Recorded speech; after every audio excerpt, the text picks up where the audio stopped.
పేరిట చేరుచున్న మీ అందరికీ మరొకసారి నా హృదయపూర్వక వందనాలు తెలియజేస్తున్నాను. దేవుని యొక్క వాక్య భాగాన్ని ధ్యానం చేసుకుందాం. పరిశుద్ధ లేఖన భాగాల్లో నుంచి హెబ్రీలకు రాసిన పత్రిక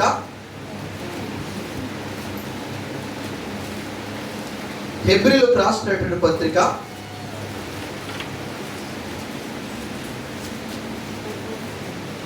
అపోస్తలుడైనటువంటి పౌలు హెబ్రీలకు రాసిన పత్రిక 5వ అధ్యాయం అపోస్తలుడైనటువంటి పౌలు హెబ్రీలకు రాసిన పత్రిక 5వ అధ్యాయం 7-8 వచ్చిన భాగాన్ని చదువుకుందాం. శరీరధారి అయిన దినముల్లో మహారోదనముతోనూ కన్నీళ్లతోనూ తన్ను మరణం నుండి రక్షింపగలవానికి ప్రార్థనలను యాచనలను సమర్పించి భయభక్తులు కలిగి ఉన్నందున ఆయన అంగీకరింపబడెను. ఆయన కుమారుడైండియో తాను పొందిన శ్రమ వలన విధేయతను నేర్చుకొనెను. చాలా దేవుని స్తోత్రం, హల్లెలూయా. చదవబడిన లేఖన భాగాల్ని మనం జ్ఞాపకం చేసుకున్నట్లయితే దేవుని స్తోత్రం, హల్లెలూయా. దయచేసి కొంచెం ముందుకు జరిపి కూర్చోండి. అమూల్య అని ఒక్కలే, ప్రతి ఆదివారం చెప్పాల్సిన అవసరం లేదు. అమూల్య ముందుకు రావాలి. ఇంకోరున్నారు పిల్లలు వెనక.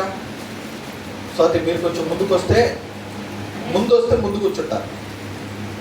దేవుని స్తోత్రం, హల్లెలూయా. చూడండి, చదవబడిన లేఖన భాగాలు మనం జ్ఞాపకం చేసుకున్నట్లయితే పరిశుద్ధ లేఖన భాగాల్లో హెబ్రీలకు రాసినటువంటి పత్రికలో విశ్వాసమును గురించి, దేవుని యొక్క రాజ్యమును గురించి అనేకమైనటువంటి బలపరిచేటువంటి మాటలు మనం చూస్తూ ఉంటాం. అయితే చదవబడిన లేఖన భాగాల్లో 7వ వచన భాగంలో యేసుక్రీస్తు ప్రభువారి గురించి మాట్లాడుతున్న మాట మనం చూస్తుంటున్నాం.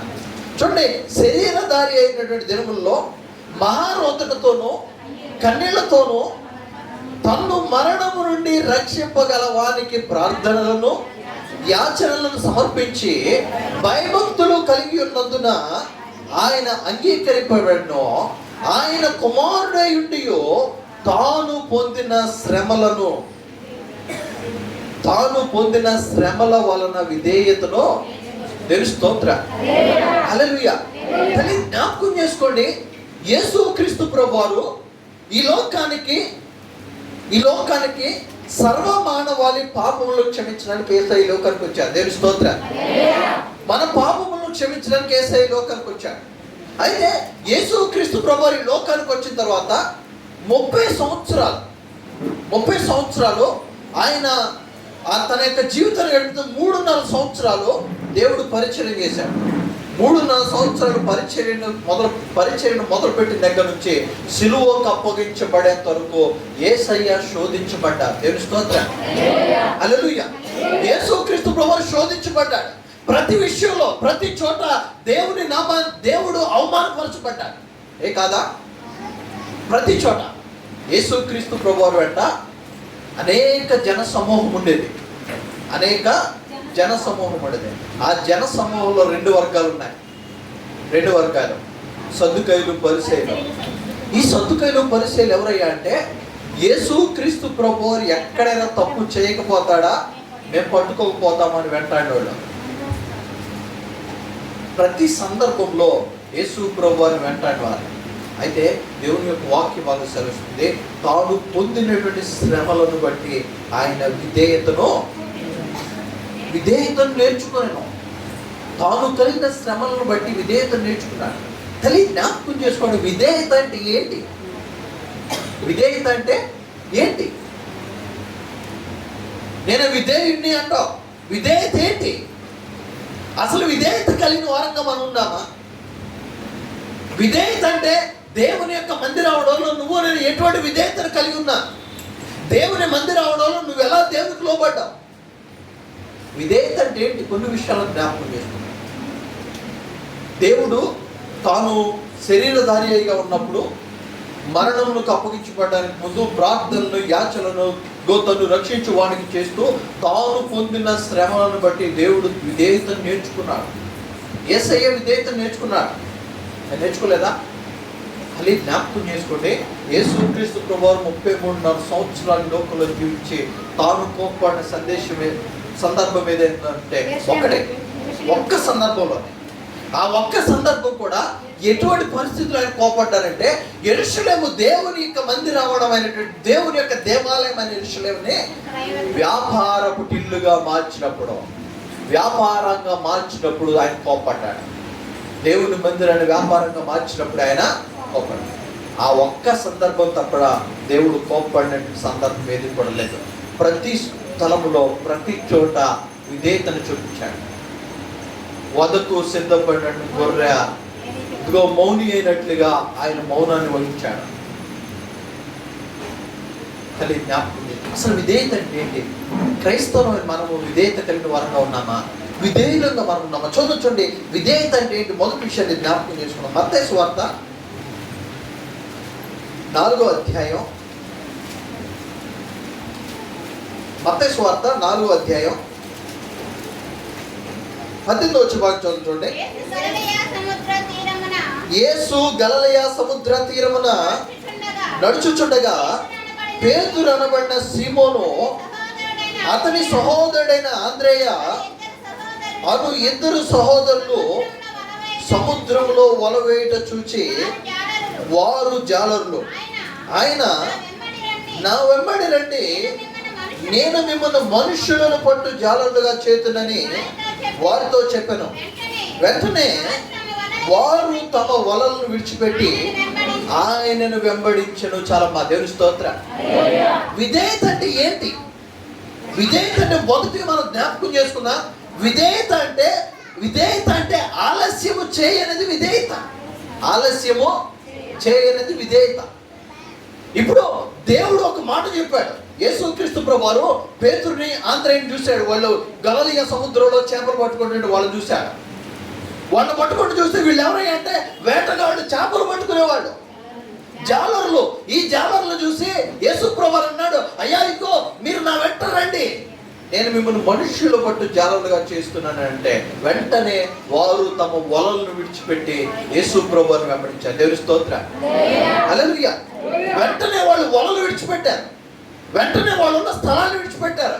వెంటనే వాళ్ళ యొక్క వ్యాపారాలను విడిచిపెట్టారు. వెంటనే వాళ్ళకున్నటువంటి వాటి విడిచిపెట్టారు. కానీ జ్ఞాపకం చేసుకో, విధేయత. విధేయత అంటే ఏంటి? ఆలస్యము చేయనిది విధేయత. దేవునికి నువ్వు విధేయులుగా ఉంటున్నావా? విధేయుడిగా ఉంటున్నావా? మన విధేయత ఎటువంటిదంటే, కానుకలు పట్టేప్పుడు ప్రార్థన పోయినా ప్రార్థనేగా, కానుకలు పట్టేప్పుడు పోయినా ప్రార్థనేగా. ఆలస్యం దేవుడి యొక్క సన్నిధానానికి రావడానికి ఆలస్యం చేస్తే నువ్వు విధేయత కలిగినట్లా? విధేయత లేనట్లా? విధేయత లేనట్టే.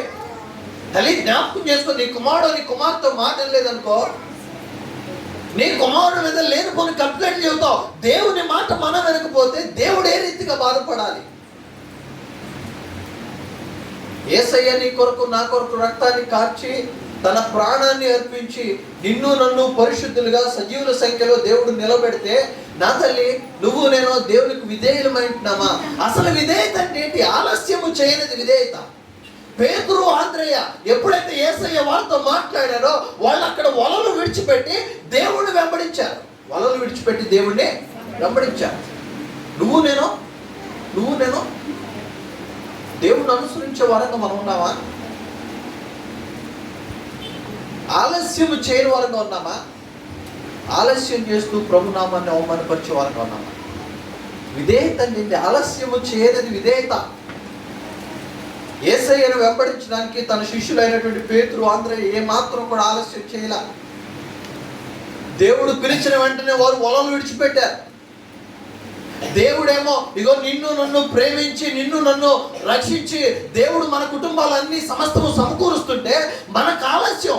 దేనికి ఆలస్యం అంటే దేవుని మందిరానికి రావడానికి ఆలస్యం, ప్రార్థన చేయడానికి ఆలస్యం, బాప్తీసం తీసుకోవడానికి ఆలస్యం, దేవుని సన్నిధానంలో కాలు మోపడానికి ఆలస్యం. ఆలస్యము కలిగి జీవించేట్టు మనము దేవునికి విధేయులుగా ఉంటున్నామా? విధేయులుగా ఉంటామా? తల్లి జ్ఞాపకం చేసుకో. అన్ని విషయాల్లో నిర్లక్ష్యంగా ఉండేట్టు మనం దేవునికి విధేయులుగా ఉంటున్నామా? జ్ఞాపకం చేసుకొని దేవుని యొక్క వాక్య భాగం. విధేయత అంటే ఏంటంటే ఆలస్యము చేయనిది విధేయత. యేసు ప్రభువు తన శిష్యులు పిలిచినప్పుడు 12 మంది శిష్యుల్లో కూడా ఎవరు ఆలస్యం చేయలే. దేవుడు పిలిచిన వెంటనే మరలా ఇగో దేవుణ్ణి అనుసరించిన వారుగా ఉన్నారు. దేవుణ్ణి వెంబడించిన వారుగానే ఉన్నారు. కానీ ఎవరు కూడా నిర్లక్ష్యం చేయాలి, ఆలస్యం చేయాలి.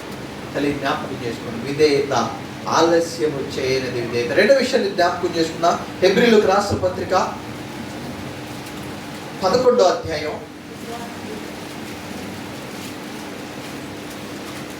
హెబ్రీయులకు రాసిన పత్రిక 11వ అధ్యాయం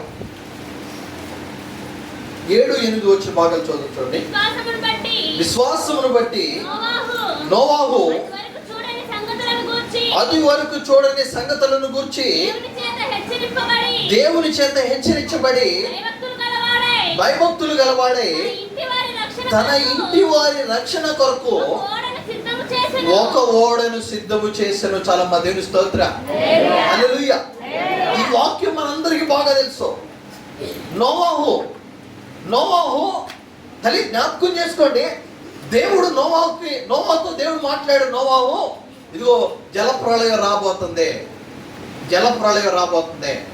ఇదిగో 40 రోజులు భూమి మీద ప్రచండమైన వర్షం కురవబోతుంది. ప్రచండమైన వర్షం.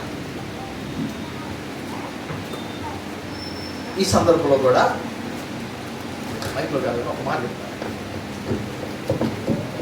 నోవాహు జలప్రళయం వచ్చినప్పుడు భూమి మీద ఒక నోవాహు కుటుంబం తప్ప ఇంకెవరైనా మిగిలేరా? నేను స్తోత్రం.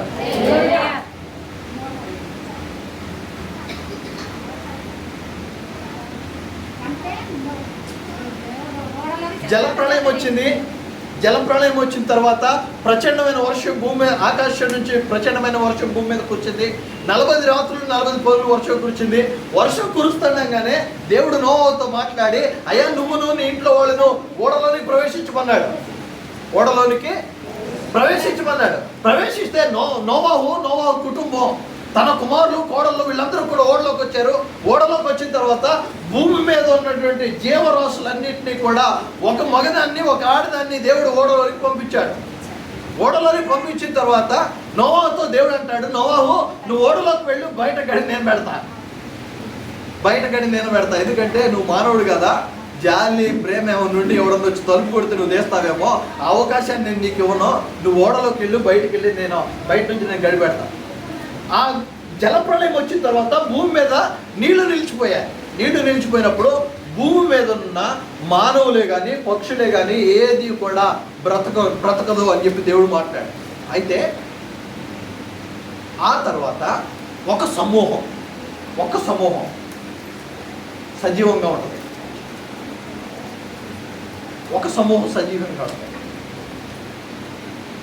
అదే అదే ఖచ్చితంగా నాకు గుర్తులేదు. వీలైతే రేపు రాత్రికి, ఈరోజు రాత్రికి ఆ సందర్భం గురించి మాట్లాడతాను. ఒక గుంపు ఉంటుంది. అయితే ఈ మధ్య కాలంలో ఒక అయ్యగారు వాక్యం చెప్తున్నాడు. అంటే ఏమనంటే ఆ మిగిలి ఉన్నటువంటి సంతానం మళ్ళీ పెరిగిందంటున్నాడన్న. ఒక సమూహం మిగిలింది. ఎప్పటి వరకు మిగిలిందంటే భూమి మీద నీళ్ళు ఎండిపోయి నోవాహు ఓడలో నుంచి బయటకు వచ్చేంతవరకు మిగిలింది. ఆ తర్వాత దేవుడు వాగ్దానం ఇచ్చాడు కదా, ఎవరు మిగిలినది. నోవాహు ఓడలో నుంచి బయటికి రావడానికి ముందే ఆ సమూహం చచ్చిపోయింది. ఆ సమూహం చనిపోయింది. కాకపోతే ఒక పాస్టర్ గారు బోధిస్తున్నాడట, ఆ సమూహం నోవాహు కుటుంబంలో ఉన్న వారి వల్ల భూమి మీద సంతానం విస్తరించబడింది. ఈ వాక్యం గురించి నేను సాయంత్రం క్లియర్గా చెప్తాను. అయితే దేవుడు నోవాహుకు ప్రత్యక్షమై దేవుడు నోవాహుతో మాట్లాడతాడు. నోవాహు ఇదిగో భూమి మీద జలప్రళయం రాబోతుంది, నువ్వు ఒక ఓడను తయారు చేయమని దేవుడు కొలతలు ఇచ్చాడా? దేవుడు కొలతలు ఇచ్చిన తర్వాత నోవాహు సందేహపడకుండా తన ఇంటి వారి యొక్క రక్షణ కొరకు ఓడను సిద్ధము చేసే విధేయత కలిగి ఉన్నాడు. ఓడను సిద్ధము చేసే విధేయత. దేవుడు వాగ్దానం ఇచ్చాడు కదా, దేవుడు మాట్లాడాడు కదా, నేనేమాత్రం కూడా అవిధేయుడిగా ఉండకూడదు. నేను చాలా సందర్భంలో చెప్పా, తల్లి నోవాహు అయ్యా భూమి మీదకి వర్షం రాబోతుందంటే ఎంతమంది ఎక్కిరిచ్చారో, ఎంతమంది హేళనపాలు చేశారో. 120 సంవత్సరాలు, 120, ఒకటి కాదు రెండు కాదు, 120 సంవత్సరాలు దేవుడు ఆ నోవాహుకు చెప్పిన మాటకు విధేయుడై, నోవాహు విధేయుడై 120 సంవత్సరాలు వాక్యం చెప్తున్నాడు. అరే జలప్రళయం వస్తుందిరా, దేవుని ఉగ్రత వస్తుంది, దేవుని శాపం వస్తుంది, దేవుని యొక్క దోషం వస్తుంది, ఇగో దేవుని ఉగ్రత రగులు కొనబోతుంది, దేవుని శాపం భూమి మీదకి రాబోతుంది, మారు మనసు పొందండి రా, రక్షించబడండి రా, ఇదిగో ఇకనైనా మారండి రా, ఆ జీవితాలు విడిచిపెట్టండి రా. 120 సంవత్సరాలు వాక్యాన్ని బోధిస్తే ఒక్కడు కూడా దాన్ని చెవిని పెట్టలా, ఒక్కడు కూడా దాన్ని చెవిని పెట్టలా. చెవిని పెట్టకపోయినప్పటికీ కూడా నోవాహు తన యథార్థతను విడిచిపెట్టలా, తన విధేయతను విడిచిపెట్టలా. తల్లి జ్ఞాపకం చేసుకోవాలి, నోవాహు వంటి విధేయత నీకుందా? నోవాహు తన కుటుంబాన్ని రక్షించడం కొరకు నోవాహు ఓడను తయారు చేశాడు, విధేయత. కానీ ఈరోజు నీకు నాకు ఉన్న విధేయత ఎటువంటిదంటే, దేవుని రాకడ కొరకు మన కుటుంబాన్ని సిద్ధపరచుకోలేని విధేయత, దేవుని రాకడ కొరకు మన కుటుంబాన్ని సిద్ధపరచుకోలేనటువంటి విధేయత. అని జ్ఞాపకం చేసుకోండి. నోవాహు దేవుని మాటకు లోబడి తన ఇంటి వారి రక్షణ కొరకు ఓడను సిద్ధం చేశాడు. విధేయత అంటే బలవంతంగా కాదు, మనస్ఫూర్తిగా చేయాలి. జ్ఞాపకం చేసుకోండి, విధేయత అంటే ఏంటి? మొదటిది విధేయత అంటే ఆలస్యము చేయనది. రెండోది విధేయత అంటే బలవంతంగా కాదు, ఇష్టపూర్వకంగా మనస్ఫూర్తిగా మనం చేయాలి. నోవాహు మనస్ఫూర్తిగా చేశాడా, బలవంతంగా చేశాడా? మనస్ఫూర్తిగా. దేవుడిచ్చిన కొలతల్లో ఎక్కడ మిస్ అవ్వాలా, దేవుడు చెప్పిన మాటకి ఎక్కడ మిస్ అవ్వాలా. నోవాహు ఓడగట్టింది నీళ్ళలో కాదు, ఒడ్డు మీదే. నోవాహు ఓడగట్టింది ఒడ్డు మీదే. తల్లి జ్ఞాపకం చేసుకోండి, విధేయత అంటే బలవంతము చేయకుండా మనస్ఫూర్తిగా చేసేదే విధేయత. నన్ను ప్రార్థనకు బొమ్మని నాకు ఎవరైనా చెప్పాలా? నన్ను ఎవరైనా రెడీ చేయాలా? నాలో తపన ఉండాలి. నేను అందుకని అంటాను, కీర్తనకాడు అంటాడు, ఆశ గల ప్రాణాన్ని తృప్తిపరచువాడు ఆయనే. ఆశ గల ప్రాణాన్ని దేవుడు తృప్తిపరుతాడు. నాకు విధేయత ఉంది, ఇగో నేను వెళ్ళాలన్న తపన నాలో ఉంటే దేవుడు కార్యం చేస్తాడు. నా కుటుంబం మారాలన్న తపన నాకుంటే దేవుడు కార్యం చేస్తాడు. ఏదో రీతిగా శోధించో, భయపెట్టో, బెదిరించో, రోగం ఇచ్చో, ఏది ఇచ్చైనా దేవుడు మార్చుతాడు. సందర్భం వచ్చిన కాదు చెప్తారు, మా నాన్న కొరకు ప్రార్థన చేయండి. నేను చాలా కాలం తాగొద్దు అని చెప్పి నేను కూడా వదిలేశాను. మన మధ్యన మంచి స్ట్రోక్ వచ్చింది, లేకపోతే తాగుడు జోలికి పోట్ల. ప్రార్థన చేయండి, కంటిన్యూ అయితే దేవుడి కార్యం. నేను అదే అంట, తప్పని నీలో ఉండాలి. నా కుటుంబం మారాలని తప్ప నీలో ఉండాలి, నా భర్త మారాలని తప్ప నీలో ఉండాలి. బలవంతంగా అయ్యగారు ప్రార్థన చేయమని నువ్వు ప్రార్థన చేస్తే నీ కుటుంబం మారిద్దా? నేను చెబుతా, ప్రార్థన అవసరం రాసుకొని, అమ్మ ఫలానా కుటుంబం కొరకు ప్రార్థన చేయండి, వాళ్ళ కుటుంబంలో ఉన్న బిడ్డల మారుమోసు కొరకు ప్రార్థన చేయమంట. నువ్వు ప్రార్థన చేయో, ప్రార్థన అవసరం రాతో కార్యం జరిగిద్దా? విధేయత అంటే మొదటిది ఆలస్యము చేయలేదు విధేయత, రెండోది బలవంతము చేయకుండా మనస్ఫూర్తిగా చేసేది విధేయత. నువ్వేం చేసినా తల్లి ప్రభు సన్నిధానంలో మనస్ఫూర్తిగా చేయి. ఎవరో చెప్పారు ఏదో చేయాలి, నేను అదే అంట, దేవుని మందిరంలో మనం ఏం చేసినా మనస్ఫూర్తిగా చేయాలి, గొడుక్కుంటూ సొనుక్కుంటూ కాదు. లేకపోతే ఎవరు వాళ్ళు చూస్తున్నారు వీళ్ళు చూస్తున్నారని కాదు. దేవుని మందిరంలో నువ్వు చేయగలిగిన పని నువ్వు చేసుకో మనస్ఫూర్తిగా. అది ప్రార్థనైనా, వాక్యమైనా, అది ఏదైనా విధేయత కలిగి చేస్తే దేవుడు కార్యం చేస్తాడు. విధేయత అంటే ఏంటి? రెండు విషయాలు. మొదటిది ఆలస్యము చేయకుండా ఉండేది విధేయత. రెండోది విధేయత అంటే బలవంతము చేయకుండా మనస్ఫూర్తిగా చేసేది విధేయత. మూడో విషయాన్ని జ్ఞాపకం చేసుకుందాం. అపోస్తుల కార్యములో 8వ అధ్యాయం, అపోస్తుల కార్యములు 8వ అధ్యాయం 35వ వచనం బాగా చూడండి. అందుకు ఫిలిప్పు నోరు తెరిచి ఆ లేఖనమును అనుసరించి అతనికి యేసుని గూర్చిన సువార్త ప్రకటించెను. వారు త్రోవలో వెళ్ళుచుండగా నీళ్లున్న ఒక చోటకి వచ్చినప్పుడు ఇదిగో నీళ్లు నాకు బాప్తిసం ఇచ్చుటకు ఆటంకమేమని అడిగి రథము నిలుపుమని ఆజ్ఞాపించెను. ఫిలిప్పు నపుంసకుడు ఇద్దరును నీళ్ళలోనికి దిగి అంతటా ఫిలిప్పు అతనికి బాప్తిసం ఇచ్చెను. చాలా మా దేవుని స్తోత్రం. హల్లెలూయా. పరిశుద్ధ లేఖన భాగంలో ఇదొక ప్రత్యేకమైన గుర్తింపు కలిగినటువంటి మాట. ఇగో నపుంసకుడు ఒకడు కూర్చొని యెషయా గ్రంథాన్ని చదువుతాడు. యెషయా గ్రంథాన్ని చదువుతున్నప్పుడు ఈ నపుంసకుడికి ఒక మాట అర్థం దేవుడంటే, ఇదిగో వదకు తేవబడిన గొర్రె బొచ్చు కత్తిరించి వాని ఎదుట గొర్రె మౌనముగా ఉండునట్లు. ఆ మాట చదివిన తర్వాత ఫిలిప్పు మధ్య సంభాషణ జరిగింది. ఫిలిప్పు అంటాడు, అయ్యా నీకేం అర్థమవుతుంది దానిలో? అప్పుడు నపుంసకుడు అంటాడు, ఇగో వివరించేవాడు లేకపోతే నాకు ఎలా అర్థమవుతుంది అయ్యా? వివరించేవాడు లేకపోతే నాకు ఎలా అర్థమవుతుంది? వెంటనే ఈ యొక్క ఫిలిప్పు నపుంసకుడి దేవుని యొక్క వాక్యాన్ని వివరించాడు. ఫిలిప్పు నపుంసకుడికి దేవుని యొక్క వాక్యాన్ని వివరించాడు. వివరించిన వెంటనే నపుంసకుడు దేవుణ్ణి యేసుక్రీస్తు ప్రభువును సొంత రక్షణగా అంగీకరించి వారు ప్రయాణం అవుతున్నలోనే మార్గం మధ్యలో నీళ్లు కనపడంలోనే నపుంసకుడు ఫిలిప్పుతో అంటున్నాడు, అయ్యా ఇదిగో నీళ్లు బాప్తిసం ఇవ్వడానికి నీకేమన్నా అభ్యంతరం ఉందా? ఆలస్యం చేయట్ల నపుంసకుడు దేవుని యొక్క వాక్యాన్ని విన్నాడు, సొంత రక్షణ అంగీకరించాడు. అంగీకరించిన వెంటనే బాప్తిసం తీసుకుంటున్నాడు. విధేయత సందేహము లేనిది విధేయత. సందేహం ఉండకూడదు విధేయతలో. నపుంసకుడికి ఆయన జీవితంలో ఒక కాన్ఫిడెన్స్ ఉంది. ఆ కాన్ఫిడెన్స్ ఏంటంటే, వాక్యాన్ని నేను విన్నాను, నేను యేసయ్యను సొంత రక్షణగా అంగీకరించా, బాప్తిసం తీసుకుంటా, ఏమాత్రం వెనకడుగేయను. మనం బాప్తిసం తీసుకోవాలంటే పర్మిషన్ కావాలి. బాప్తిసం తీసుకోవాలంటే ఏం కావాలి? పర్మిషన్ కావాలి. బాప్తిసం తీసుకోవాలంటే వాళ్ళని అడగాలి, లేడా చెప్పాలి. తప్పు అని నేను చెప్పాలి. నీటిలో మీ తల్లిదండ్రులు చెప్పకుండా బాప్తిసం తీసుకోవద్దు.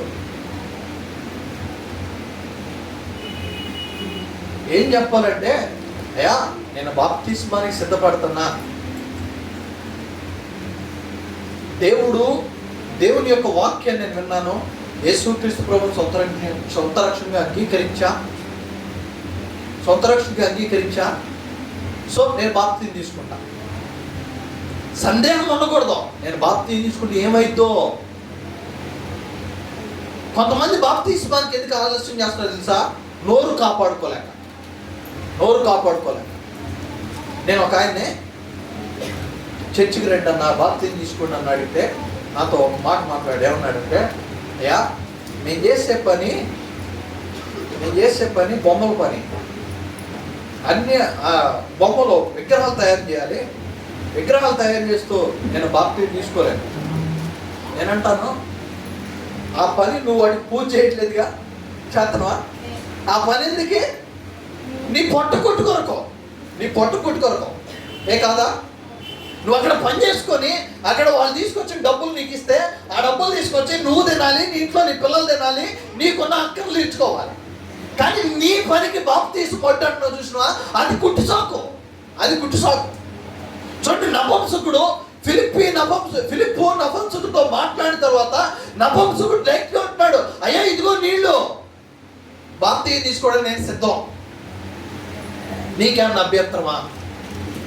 తల్లి జ్ఞాపకం చేసుకోండి. విధేయత, సందేహము లేనిది విధేయత. మనం బాప్తిసం తీసుకోవడానికి సందేహాలు, ఒక బాప్తిసం విషయంలోనే కాదు, ప్రార్థన విషయంలో నువ్వు ప్రార్థించిన సందేహం ఏంటంటే, వామ్మో ఎవరేమంటారు?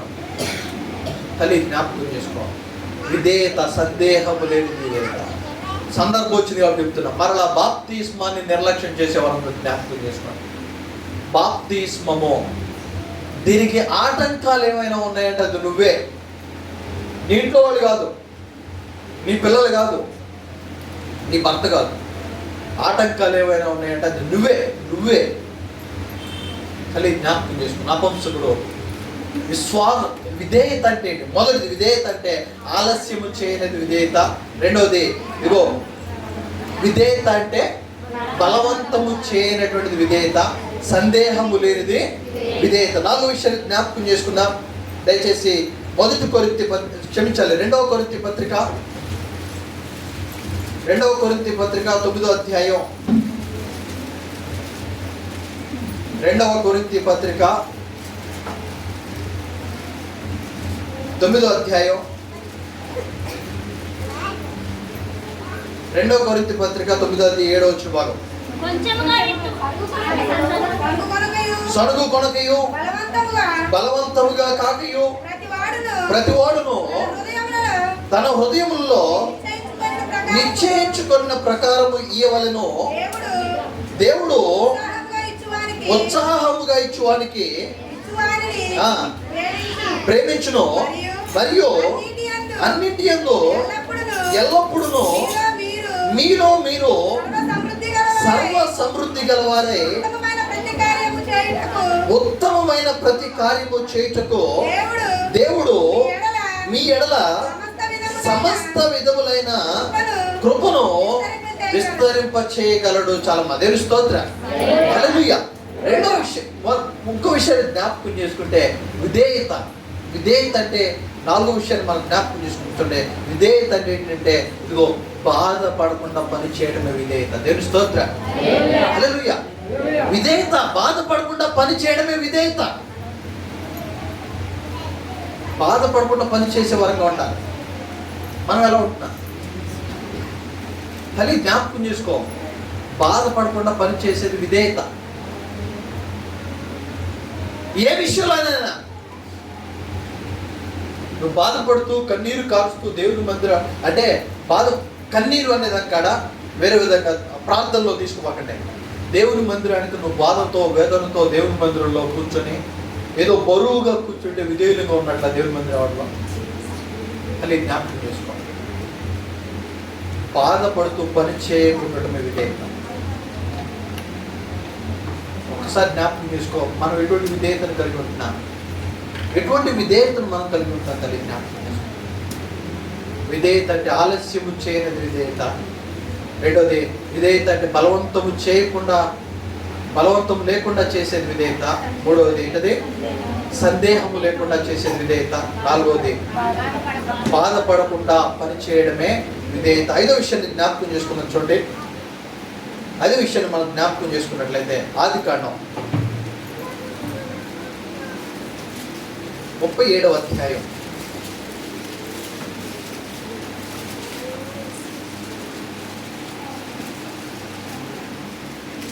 ఆదికాండం 37వ అధ్యాయం 12వ వచనం చదువుకోండి. అతని సహోదరులు తమ తండ్రి అప్పుడు ఇశ్రాయేలు యోసేపును చూసి మందను మేపుచున్నారు, నిన్ను వారి యొద్దకు పంపెదను రమ్మన్నప్పుడు అతడు మంచిదని అతనితో చెప్పాను. అప్పుడు అతడు మీరు వెళ్ళి నీ సహోదరుల క్షేమమును మందక్షేమమును తెలుసుకొని నాకు వర్తమానము తెమ్మని అతనితో చెప్పి హెబ్రోను లోయలో నుండి అతన్ని పంపెను. అతడు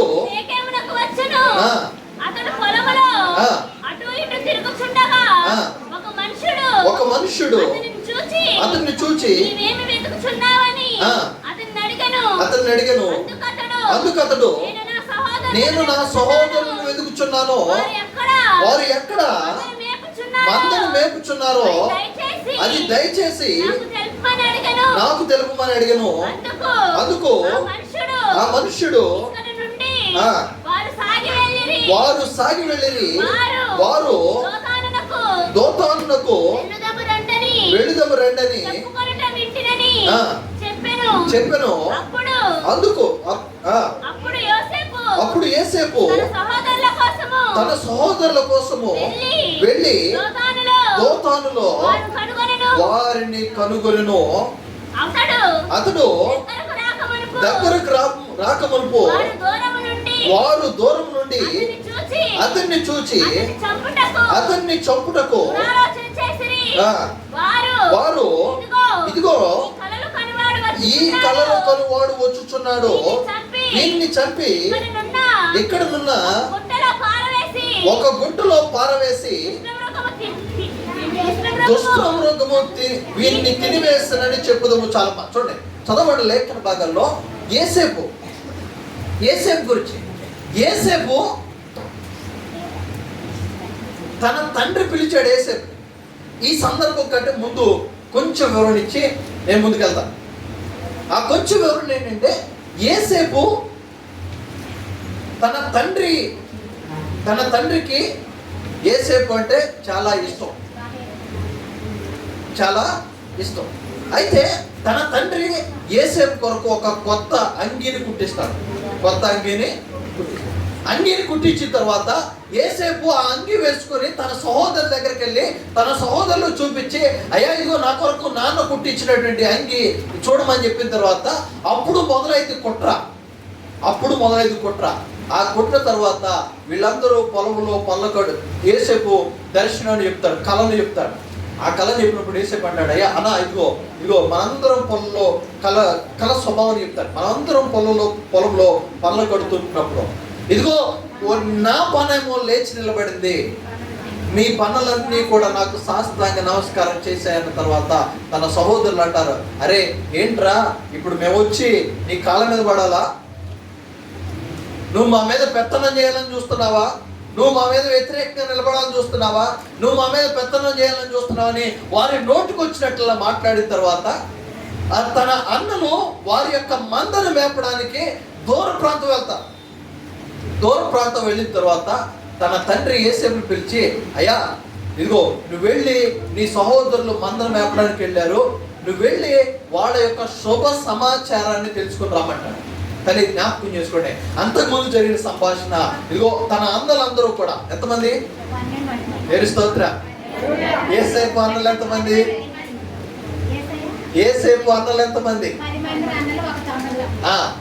అన్నలు చెప్పండి. తన 10 మంది అన్నలు కూడా యోసేపుని అవమానపరిచారు, యోసేపుని కించపరిచారు, యోసేపుని ఇగో హేళన పాలు చేశారు, నిందించారు, అవమానపరిచారు. ఎంత అవమానపరిచినా ఎప్పుడైతే తండ్రి పిలిచి, అయ్యా నువ్వు వెళ్ళి నీ అన్నల యొక్క శుభ సమాచారం తెలుసుకున్న రమానంలోనే తండ్రి మాటకు వ్యతిరేకంగా మాట్లాడకుండా,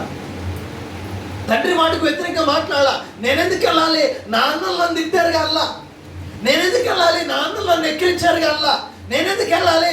నా అన్నలు నన్ను అవమానపరిచారు అల్లా. తండ్రి మాటకు విధేయుడై వివాదము లేకుండా వెళ్ళాడు. విధేయత అంటే ఏంటంటే వివాదము లేకుండా చేసేది విధేయత. ఎన్ని అవమానాలు నీ ముందున్నాయి తండ్రి, ఎన్ని నిందలు నీ ముందున్నాయి, ఎంత శోధన నీ ముందుంది, వివాదము గొడవ లేకుండా నేను లోబడి ఉన్నట్టు విధేయత.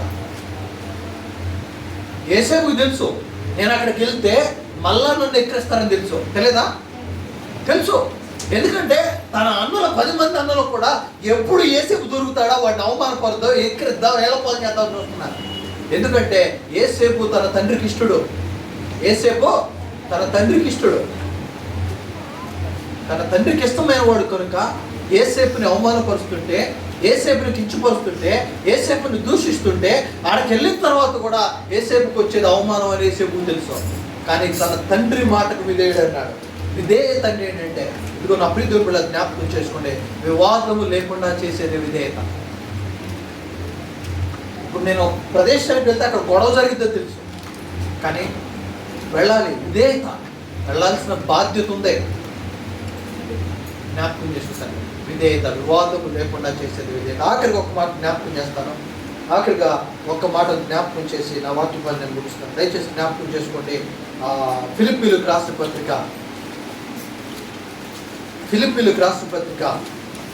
2వ అధ్యాయం. ఫిలిప్పీలకు రాసిన పత్రిక 2వ అధ్యాయం. ఫిలిప్పీలకు రాసిన పత్రిక 2వ అధ్యాయం 5 నుంచి చూడండి.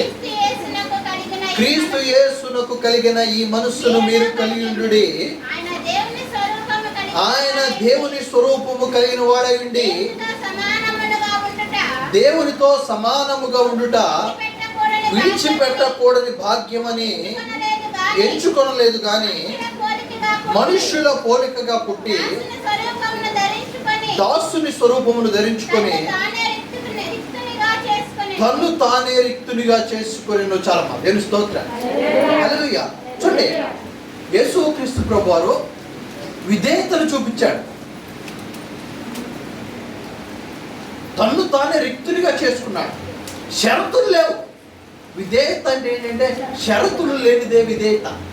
ఇంకొక మాట చదువుతుండే దయచేసి అపోస్తుల కార్యములు 5వ అధ్యాయం 29వ వచనం బాగా చదువుతుండే. అందుకు పేతురును అపోస్తులను మనుషులకు కాదు దేవునికే మేము లోబడవలను కదా. దేవుని స్తోత్రం. హల్లెలూయా. దేవుని స్తోత్రం. చూడండి, పరిశుద్ధ లేఖన భాగంలో జ్ఞాపకం చేసుకోండి. విధేయత అంటే ఏంటది? విధేయత షరతులు లేనిది విధేయత. షరతులు, కండిషన్స్ లేవు, సాంప్రదాయాలు లేవు. వీళ్ళందరూ పేతురు యోహాను అంటున్నారు, మేము భయపడాల్సింది ఎవరికయ్యా అంటే మనుషులకు కాదు. మేము ఎవరికి భయపడాలి? దేవునికి భయపడాలి. మనుషులకు భయపడి మేము చేయకూడదు. మనుషుల కోసం నేను చేయటం ఏంటి? నేను లోపడాల్సింది దేవునికి. ఎవరో వచ్చి వాక్యం చెప్పొద్దండి నాగల ఆగను. ఎవరో వచ్చి ప్రార్థన చేయొద్దండి నాగల ఆగను. షరతులు లేనిది విధేయత. షరతులు లేనిది విధేయత. తల్లి జ్ఞాపకం చేసుకో. ఒక్కసారి నిన్ను పరీక్షించుకో. విధేయత షరతులు లేనిది విధేయత.